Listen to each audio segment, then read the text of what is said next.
پہلا اعتراض جواب حج سے ملے۔ دوسرا اعتراض، ٹھیک ہے جی آپ امام حسین علیہ السلام کا ماتم کیا کریں، لیکن یہ آپ خود ہی کپڑا لاتے ہیں خود ہی چومتے ہیں، خود ہی تعزیہ بناتے ہیں خود ہی چومتے ہیں، یہ چیز سمجھ میں نہیں آتی۔ میں یہ چیز بھی سمجھا دیتا ہوں جناب، آپ محبت سے سوال کریں تو صحیح، ہم آپ کو یہ بھی سمجھا دیتے ہیں۔ آپ نے کہا کہ اپنے ہاتھ سے بنائی چیز کیسے چومی جا سکتی ہے؟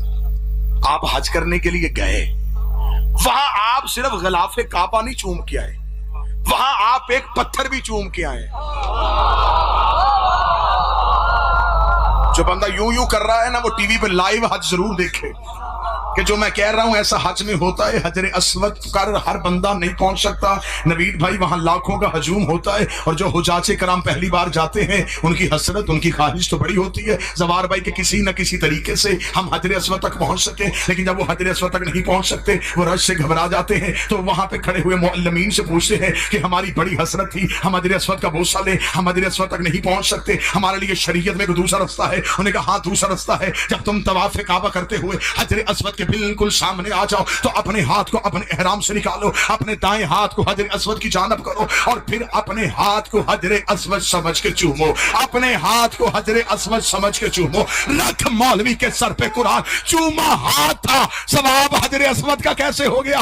وہ کہتے چومتے ہم ہاتھ ہیں لیکن ذہن میں حجر اسود ہوتا ہے، اور چومتے ہم تعزیہ ہیں ذہن میں روضہ حسین۔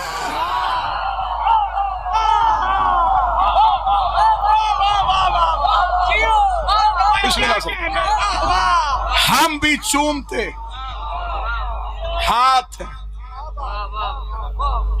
کو بات سمجھ میں آ رہی ہے نہیں؟ وہاں پہ حجر اسود کا بوسہ لے لینا، یہاں علم نہیں چومنا، وہاں ہاتھ چوم لینا، یہاں تعزیہ نہیں چومنا۔ اچھا ٹھیک ہے جی، ہم مجلسوں میں بھی آ جائیں گے، علم کا احترام بھی کر لیں گے، لیکن ایک بات جو ہمیں بہت چبھتی ہے جی، وہ کیا ہے؟ آپ صرف آل محمد کی باتیں کیا کریں، نہ کیا کریں۔ یہ ماتم کا اثر ہے، بسم اللہ، یہ ماتم کا اثر ہے۔ بابا ذکی صاحب، دنیا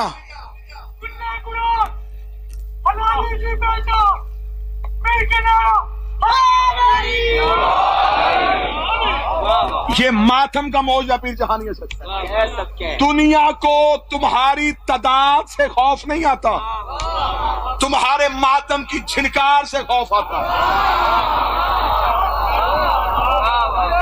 اچھا پھر حسین کے ماتم کا عجب موجہ ہے، چھری کہیں چلتی ہے،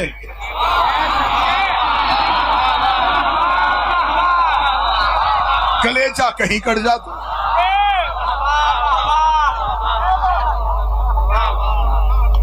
یہ جو تو نے ہمیں مشورہ دیا تھا، ہم بڑی محبت سے مشورہ واپس دے رہے ہیں۔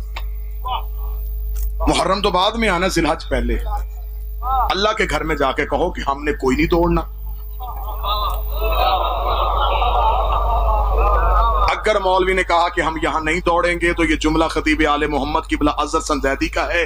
وہ کہتے ہیں کہ اگر کسی حاجی نے کہا کہ میں نہیں دوڑوں گا تو خدا کہے گا یا یہاں دوڑو یا یہاں سے دوڑو،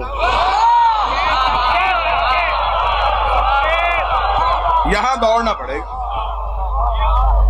میرے مالک ہم تو نمازیں پڑھنے کے لیے آئے تھے، تو نے کس کام میں لگا دیا؟ دوڑو یہاں پہ۔ یہاں ایک بی بی دوڑی تھی، دوڑ کے واقعہ زندہ کرو،